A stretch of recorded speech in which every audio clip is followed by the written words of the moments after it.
보복대행 전문 주식회사. 책 제목입니다. 4대강 사업으로 이득을 챙긴 교수와 언론을 응징하는 소설책. 소설가 이회수 선생님의 책입니다. 이회수 선생님 직접 오셨습니다. 안녕하십니까? 안녕하세요. 네. 제목이 보복대행 전문 주식회사. 네.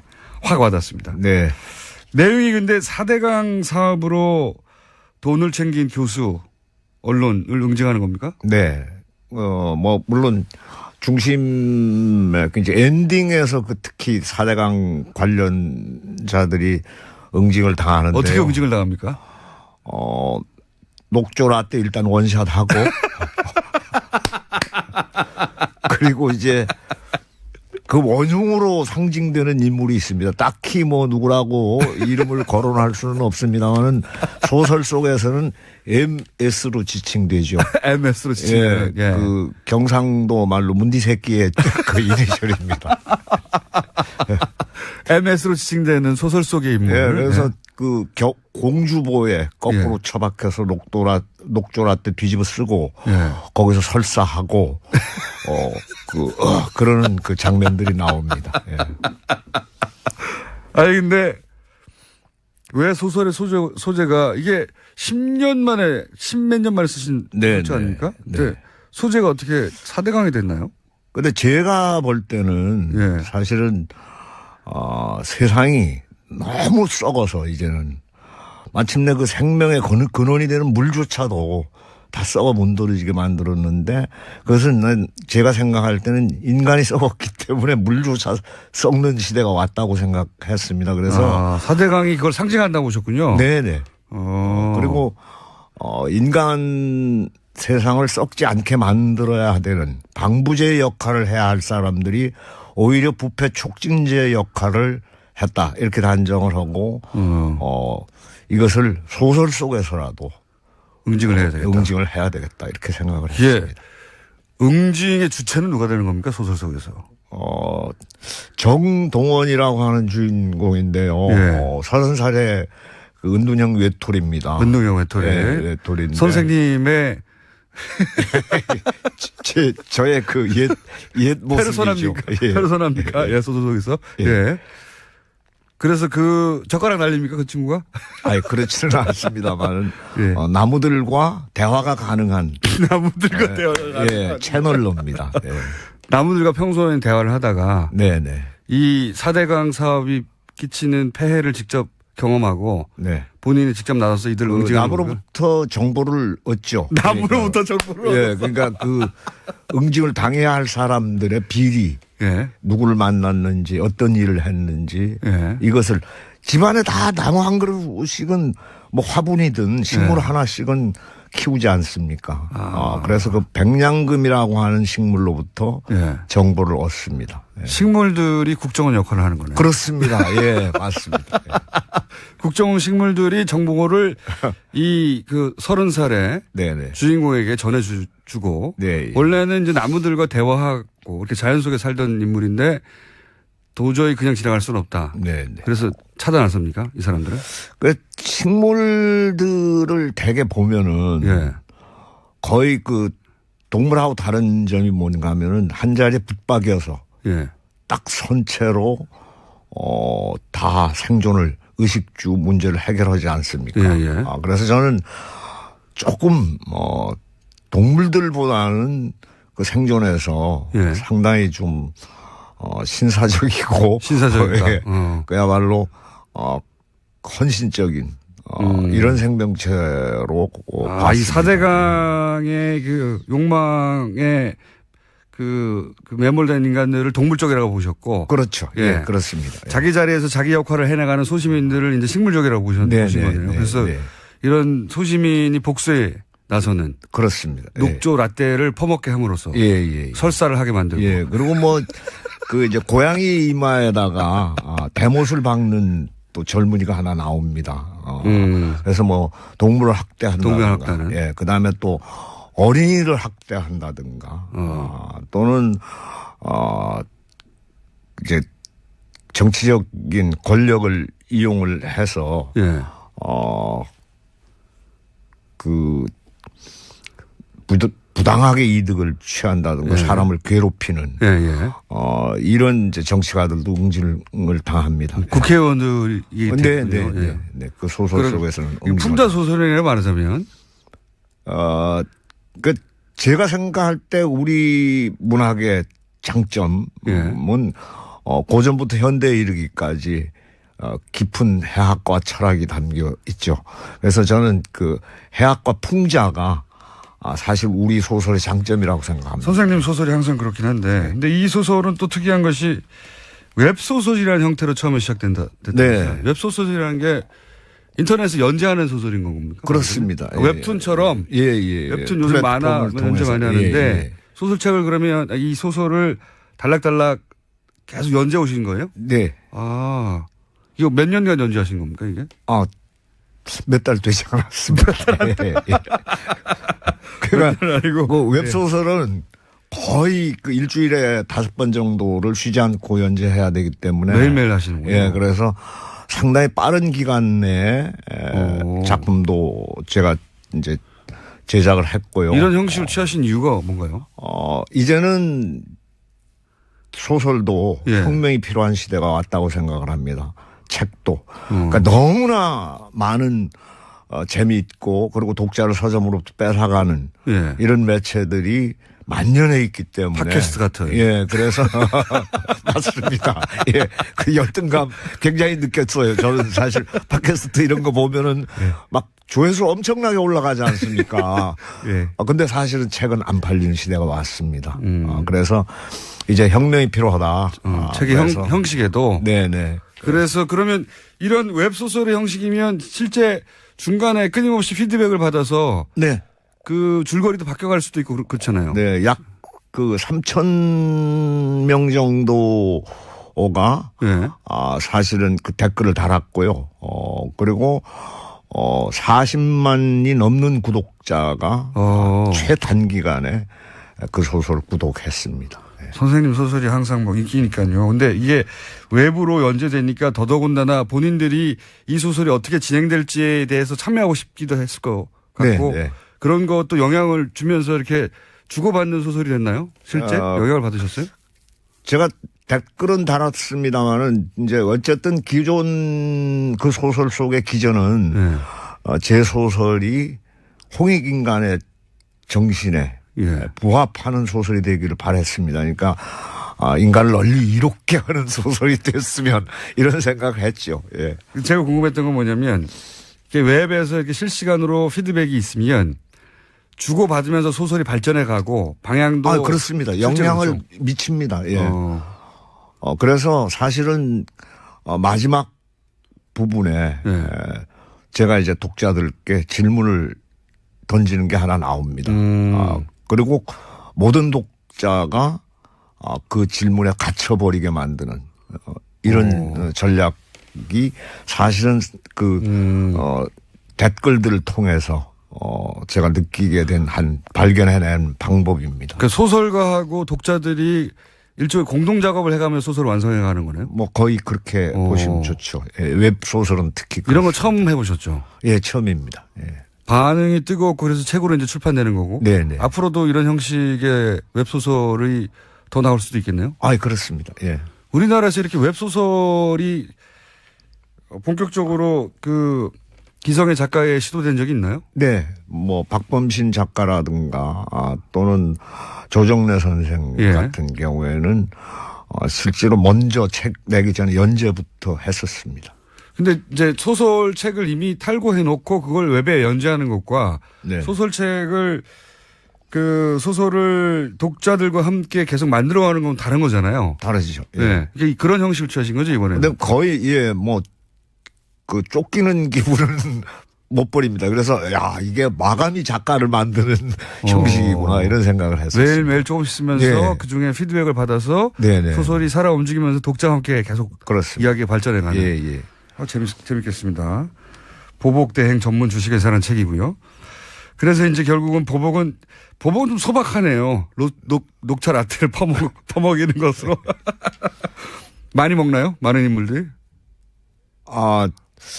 거기 이제 보면은 예. 빙의목이라는 용어가 새로 등장합니다. 빙의목. 네. 그래서 우리나라의 그 재웅이라고 하는 용어가 있는데요. 지프로 만든 사람의 형상입니다. 예. 거기에 이제 바늘을 찌르거나 예. 이렇게 해가지고 어떤 뭐 상처를 낫게 하거나 아니면 또 보복을 그 수행하거나 하는 그런 형식인데 옛날에 무당들이 쓰던 방식입니다. 주술. 네. 그런데 그 나무가 빙의목을 자처합니다. 자기가 내가 그 사람을 대신하겠다라고 해서 나무가 희생되는 거죠. 그래서 만약에 고양이 이마에 대못을 박은 사람한테는 실제로 그 사람이 되어서 빙의목이 자처하면은 거기 그 나무에 못을 박아서 고통을 함께 나눕니다. 예, 그런 방식으로. 예, 그런 방식이 있죠. 그리고 막 자르기도 합니다. 팔을 자르면은 그러니까 나뭇가지 하나를 잘라내면은 팔이 잘리는 고통을 느끼게 되는 것이죠. 보복은 충분히 이루어진 것 같습니다. 저기 그 아마도 거기 참여한 독자인가 봐요. 문자 중에 실지렁이를 먹는다고 그래요? 거기 실지렁이가 그러니까 4대강 오염의 최악의 오염 상태일 때 그 등장하는 번식하는 그 실지렁이인데요. 뻘에서만 자란다고. 네. 근데 그거를 먹지는 않고 거기 MS의 부인이 한식의 세계화에 종사하지 않았습니까? 그래서 그 한식의 세계화는 실패했고 사실은 거기에 요리에 참여했던 사람들이 사실은 창란을 일으켜서 거기에 그 의식의 그 연갓이라고 하는 것이 있습니다. 그 나무 이제 수령이 높은 나무들이 가능한데요. 자기 자신이 의식의 연가지가 돼서 그 의식 자체가 MS의 의식 속에 들어가서 뇌를 장악해 버립니다. 그래가지고 그 녹조라떼로 만든 음식을 먹죠. 먹을 때는 맛있습니다. 먹을 때는 맛있는데 먹고 나면 그것이 녹조라떼로 변해버리는 거죠. 그러나서 신체에 이상을 일으킵니다. 치명적인. 그러니까 MS가 녹조라떼를 그냥 먹을 수 없으니까 실지렁이라든가 이런 거를 그 아주 오래된 나무들이 일종의 텔레파시 혹은 염력으로 그 사람 의식을 장악한 다음에 그렇죠. 먹게 만들고 그렇게 복수를 하는 기발한. 자, 워낙 현실 참여도 많이 하시니까 제가 이제 책도 4대강에 관한 이야기이긴 한데 최근의 현상들에 대해서는 어떻게 생각하시는지. 왜냐하면 이런 소재들이 또 소설로 등장할지도 모를 것 같아서 제가 여쭤보는데 예를 들어서 최근에 인사청문회 한창이고 그중에서 뭐 김상조 혹은 특히 강경화 후보에 대해서 말도 많잖아요. 이런 거를 보고는 무슨 생각하셨습니까? 사실 저는 그 야당 의원들께 한 말씀 드리고 싶은데요. 사실 내 눈에 들보를 빼낸 다음에 남의 눈에 좀 티나 눈곱을 얘기하시는 게 좋지 않겠는가 이렇게 생각을 합니다. 그렇게 한마디로. 그런 질문을 할 자격이 있느냐 당신들이 뭐 이런. 그렇습니다. 블랙리스트 기억 나오셨으니까. 사회적 이슈하고 관련해서도 얘기할 거리가 몇 개 있어요. 선생님이 또 블랙리스트에 올랐을 것만 같은 인물인데 블랙리스트에 올리지 않으셨어요. 굉장히 불쾌했었어요. 아니 세상에 거기에 대개 블랙리스트에 오르신 분들은 진정한 예술인들, 진정한 문화인들인데 저를 거기서 제외한다라고 하는 것은 제가 뭐 제 진정성을 의심했다거나 아니면 능력을 좀 너무 과소평가했던 것이 아니라 중요하지 않은 소설가다. 그럼요. 제외된 반정부 거죠. 인사이긴 하나 중요하지 않다. 그래서 상당히 불쾌했는데 나중에 청문회 때 보니까 사찰자 명단에 올랐더군요. 블랙리스트가 아니라 사찰을 직접 당하시고. 그래서 뭐 청와대 민정수석실이나 국정원에서 직접 관리 감독하는. 등급이 훨씬 높으셨던 겁니다. 그런 존재였죠. 실제 그런 거를 느껴보신 적 있어요? 사찰을 당하고 있다? 근데 사실 그 사찰을 제가 당했다라고 하는 사실은 예. 청문회를 통해서 알게 됐고요. 예. 생활을 하면서 이럴 리가 없는데라고 하는 경우는 굉장히 많았습니다. 아, 어떤? 뭐 예를 들자면 뭐 방송이 잡힌다든가 예. 또 강연이 잡힌다든가 예. 뭐 이렇게 되면은 다 성사가 됐다가 예. 한 3일 앞두고 무산이 돼버리는 거예요. 아, 그런 경우 굉장히. 예. 근데 이게 굉장히 자주. 방송 다 섭외가 돼서 이제 나가기로 돼 있는데 3일 전에 없어진다든가. 예. 근데 그렇게 되면은 그런 건 드물죠, 사실은. 예. 선생님을 섭외하기도 힘든데. 예. 섭외해놓고 3일 전에 취소해버리는 거는 방송사 입장에서는. 그래서 왜 그러느냐고 물어보면은 예. 대답을 안 합니다. 그래요? 예. 강연도 마찬가지고요? 뭐 그냥 더 묻지 마시고 그냥 그렇게 된 것만 알아주십시오. 이렇게 얘기를 하죠. 예. 뭐, 그러니까 소위 외부 행사들은 항상 그런 식으로 날아갔군요. 예. 선생님의 인기가 과거보다 덜해서 그런 건 아니었을까요? 그래서 저도 반성을 하게 되죠. 그렇게 되면은, 이거 내가 이제 사갔나 보다. 예. 사갔나 보다. 그렇게 생각을 하는데, 예.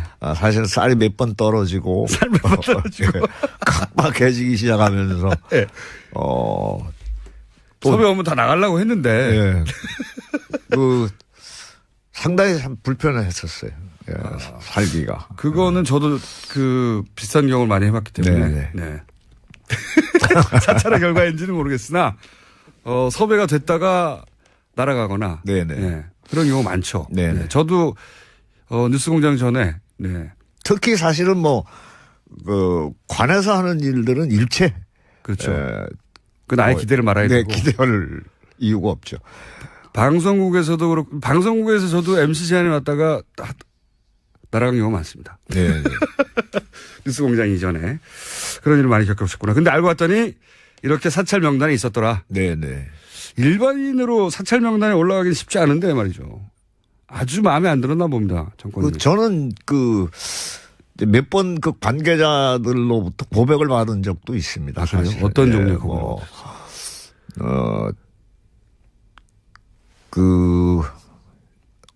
어떤 식사 자리에서 예.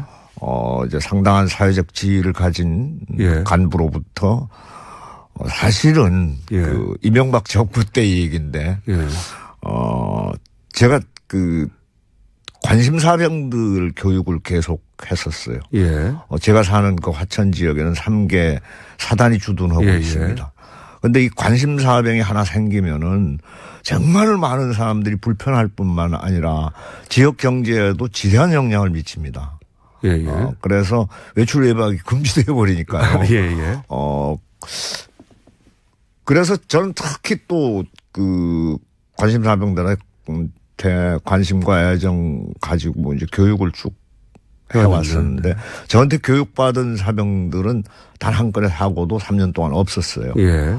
그래서 상당히 성과가 좋았었는데 갑자기. 어느 순간부터 안 보내는 거예요. 근데 그 이유가 나중에 듣고 보니? 예, 나중에 이제 박근혜 정권으로 넘어간 다음에 간부들하고 식사 자리에서 얘기를 들었는데 청와대에서 통보가 내려왔다. 청와대에서? 예. 그렇게. 예. 블랙리스트에 올라가는 사람들은 이제 일반적으로 관리해야 된다고 생각했던 사람들의 수준이고 선생님은 특별히 청와대에서 직접 관리를 했군요. 예. 고생 많으셨죠.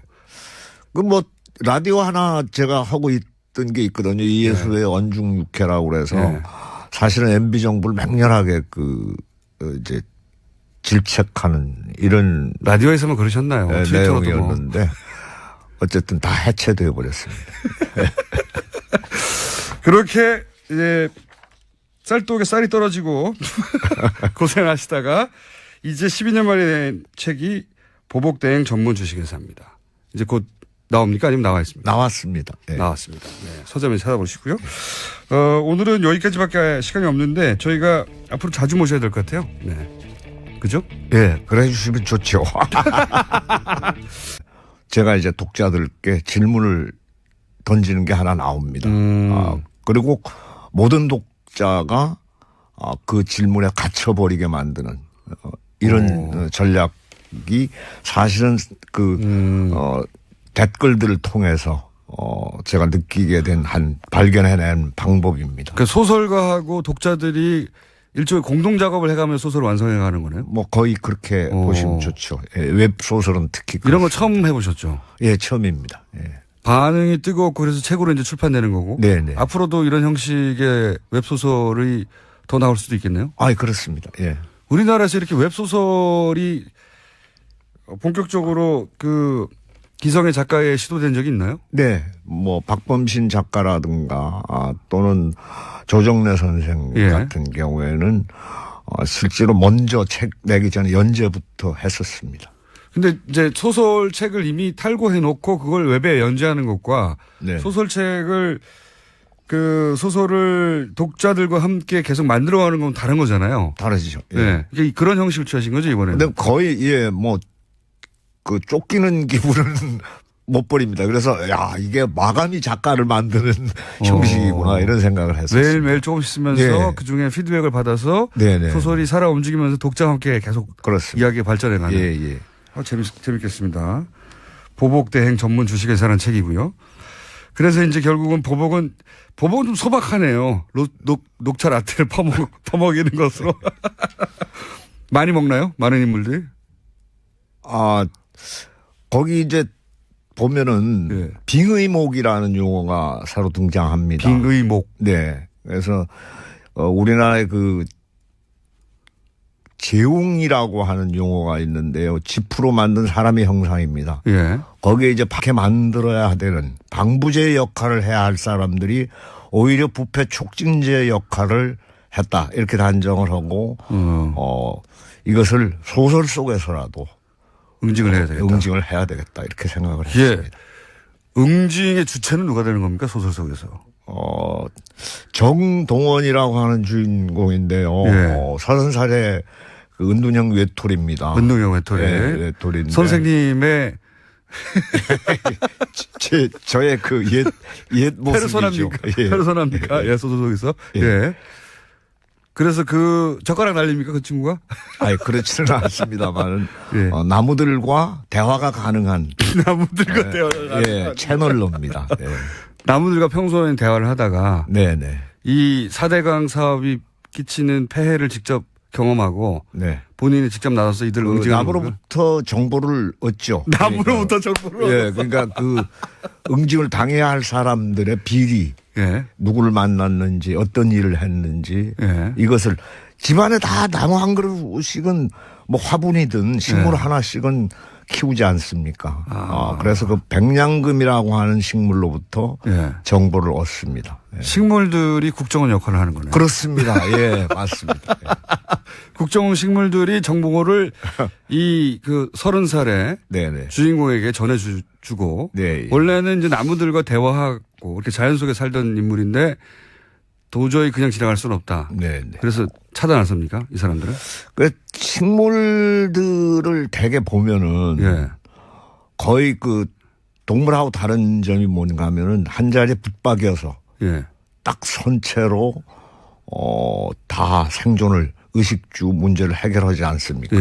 그래서 저는 조금 동물들보다는 그 생존에서 상당히 그래서 상당히 빠른 기간 내에 작품도 제가 이제 제작을 했고요. 이런 형식을 취하신 이유가 뭔가요? 이제는 소설도 혁명이 필요한 시대가 왔다고 생각을 합니다. 책도. 그러니까 너무나 많은 재미있고 그리고 독자를 서점으로부터 뺏어가는 이런 매체들이 만연해 있기 때문에. 팟캐스트 같은. 그래서 맞습니다. 그 열등감 굉장히 느꼈어요. 저는 사실 팟캐스트 이런 거 보면은 막 조회수 엄청나게 올라가지 않습니까? 근데 사실은 책은 안 팔리는 시대가 왔습니다. 그래서 이제 혁명이 필요하다. 책의 형식에도. 그래서 그러면 이런 웹소설의 형식이면 실제 중간에 끊임없이 피드백을 받아서 그 줄거리도 바뀌어갈 수도 있고 그렇잖아요. 약 그 3,000명 정도가 사실은 그 댓글을 달았고요. 그리고 40만이 넘는 구독자가 최단기간에 그 소설을 구독했습니다. 선생님 소설이 항상 뭐 인기니까요. 근데 이게 외부로 연재되니까 더더군다나 본인들이 이 소설이 어떻게 진행될지에 대해서 참여하고 싶기도 했을 것 같고 그런 것도 영향을 주면서 이렇게 주고받는 소설이 됐나요? 실제 영향을 받으셨어요? 제가 댓글은 달았습니다만은 이제 어쨌든 기존 그 소설 속의 기전은 제 소설이 홍익인간의 정신에 부합하는 소설이 되기를 바랬습니다. 그러니까 인간을 널리 이롭게 하는 소설이 됐으면 이런 생각을 했죠. 예. 제가 궁금했던 건 뭐냐면 웹에서 이렇게 실시간으로 피드백이 있으면 주고받으면서 소설이 발전해 가고 방향도 그렇습니다. 영향을 미칩니다. 예. 그래서 사실은 마지막 부분에 보복대행 전문 주식회사 책 제목입니다. 4대강 사업으로 이득을 챙긴 교수와 언론을 응징하는 소설책. 소설가 이회수 선생님의 책입니다. 이회수 선생님 직접 오셨습니다. 안녕하십니까? 안녕하세요. 네. 제목이 보복대행 전문 주식회사. 네. 확 와닿습니다. 네. 내용이 근데 4대강 사업으로 돈을 챙긴 교수, 언론을 응징하는 겁니까? 네. 뭐, 물론 중심에, 이제 엔딩에서 특히 4대강 관련자들이 응징을 당하는데. 어떻게 응징을 당합니까? 녹조라떼 일단 원샷하고. 그리고 이제 그 원흉으로 상징되는 인물이 있습니다. 딱히 뭐 누구라고 이름을 거론할 수는 없습니다만은 소설 속에서는 MS로 지칭되죠. MS로 지칭. 예, 그 경상도 말로 문디 새끼의 그 이니셜입니다. MS로 지칭되는 소설 속의 인물. 예, 그래서 그 공주보에 거꾸로 처박혀서 녹조라떼 뒤집어 쓰고 거기서 설사하고 그러는 그 장면들이 나옵니다. 예. 아니 근데 왜 소설의 소재가 이게 10년 만에 10몇 년 만에 쓰신 소재 아닙니까? 네. 소재가 어떻게 4대강이 됐나요? 근데 제가 볼 때는 사실은 세상이 너무 썩어서 이제는 마침내 그 생명의 근원이 되는 물조차도 다 썩어 문드러지게 만들었는데 그것은 제가 생각할 때는 인간이 썩었기 때문에 물조차 썩는 시대가 왔다고 생각했습니다. 그래서 4대강이 그걸 상징한다고 보셨군요. 네네. 그리고 인간 세상을 썩지 않고 신사적이고 그야말로 헌신적인 이런 생명체로 이 4대강의 그 욕망에 그 매몰된 인간들을 동물적이라고 보셨고. 그렇죠. 예, 그렇습니다. 자기 자리에서 자기 역할을 해나가는 소시민들을 이제 식물적이라고 보신 거네요. 그래서 이런 소시민이 복수에 나서는. 그렇습니다. 녹조 라떼를 퍼먹게 함으로써. 설사를 하게 만들고. 그리고 뭐 그 이제 고양이 이마에다가 대못을 박는 또 젊은이가 하나 나옵니다. 그래서 뭐 동물을 학대한다든가. 그 다음에 또 어린이를 학대한다든가. 또는 이제 정치적인 권력을 이용을 해서 그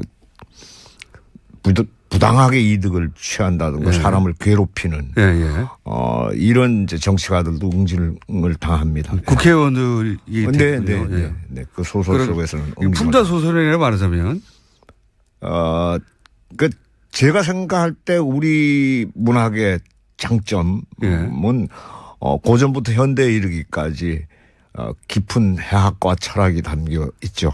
그래서 저는 그 해학과 풍자가 사실 우리 소설의 장점이라고 생각합니다. 선생님 소설이 항상 그렇긴 한데 근데 이 소설은 또 특이한 것이 웹소설이라는 형태로 처음에 시작됐다. 웹소설이라는 게 인터넷에 연재하는 소설인 겁니까? 그렇습니다. 웹툰처럼. 웹툰 요즘 만화 연재 많이 하는데 소설책을 그러면 이 소설을 달락달락 계속 연재 오신 거예요? 네. 이거 몇 년간 연재하신 겁니까 이게? 몇 달 되지 않았습니다. 그러니까 그 웹소설은 거의 그 일주일에 5번 정도를 쉬지 않고 연재해야 되기 때문에 매일매일